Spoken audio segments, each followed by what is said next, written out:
মাঝে মাঝে এরম অফিসে টিম লাঞ্চ হলে কি মজাটাই না লাগে। কিছুদিন আগেই আমার দুজন কলিগের জন্মদিন ছিল, তো বার্থডে উপলক্ষে ওরা আজ পার্টি দিয়েছিল আর আমাদের ছিল খুব মজা। আর তোমরা তো এতদিনে জেনেই গেছো অফিসে খাবার আনানো হলে বিরিয়ানি আনানো হয়।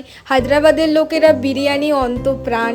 আর সেদিনে চিকেন বিরিয়ানির সাথে মাটন কিমা বিরিয়ানিও অর্ডার করা হয়েছিল। আমি কিমা বিরিয়ানিটা শুধু একটু টেস্ট করার মতো নিয়েছিলাম, আর বাকি যাতে ঝাল না লাগে ওর জন্য অনেকটা রায়তা নিয়েছিলাম। আর এই যে বসে গেছি আমি খেতে। How is the biryani?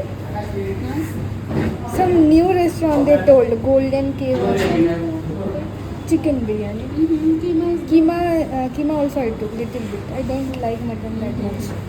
তো দুপুরে লাঞ্চের পর সন্ধেবেলায় কেক কাটা হয়েছিল ওদের জন্য, কিন্তু আমার একটা ইম্পর্টেন্ট মিটিং থাকায় আমি অ্যাটেন্ড করতে পারিনি। তো আমার ডেস্কেই আমার একজন কলিগ কেকটা দিয়ে গিয়েছিল।